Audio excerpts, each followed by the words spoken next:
This is Joey Smallwood, Newfoundland's first premier. He envisioned a modern province, but left a trail of loss.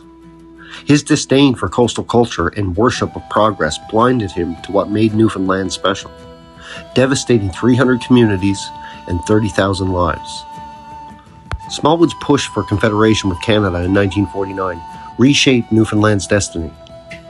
He campaigned relentlessly, seeing Canada's wealth as a cure for poverty. The first referendum on June 3, 1948, was considered inconclusive, with responsible government leading the vote over Confederation by 3.5%. A second referendum on July 22, 1948, Confederation won, with a mere 4.6% over responsible government. But why was such a slim shift accepted as decisive? How could a 1.1% difference change the results from unacceptable to acceptable? Critics argue the process was rushed, with British and Canadian pressure sidelining dissent and putting down opposition. Smallwood's victory eroded local autonomy, chaining Newfoundland to federal control. Many still resent the economic dependency that followed, feeling their distinct identity was traded for unfulfilled promises. The Churchill Falls hydroelectric deal of 1969 was another blow.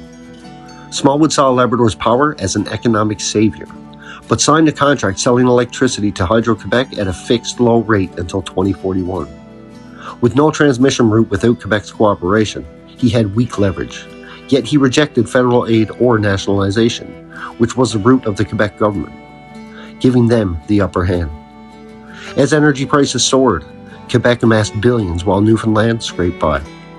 This deal, still a raw wound, symbolizes lost wealth and fuels distrust, with many blaming Smallwood's haste for locking Newfoundland into exploitation.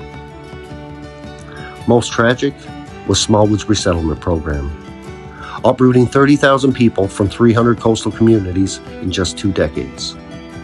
He held a deep ignorance bordering on disdain for the outport way of life, the fishing traditions, music, and kinship that defined Newfoundland. To him, these were relics, not riches.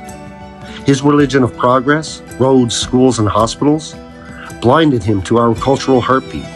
He forced families from places like Altus to growth centers, often cutting services to coerce moves.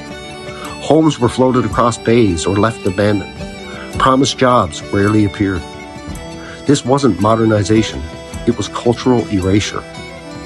Those 300 communities held our stories, our spirit. Their loss left scars of displacement, with 30,000 lives upended, their heritage dismissed as backwards by a man chasing his own flawed vision of Newfoundland. Smallwood's faith in progress cost us dearly. Confederation diluted our sovereignty. Churchill Falls drained our wealth, and resettlement crushed our coastal soul. Why did a 4.6% shift decide our fate? Smallwood's blindness to Newfoundland's culture, our true strength, destroyed what he claimed to save. And as we reflect, we mourn those 300 communities and ask, what might we have been without Canada, without a Joseph R. Smallwood?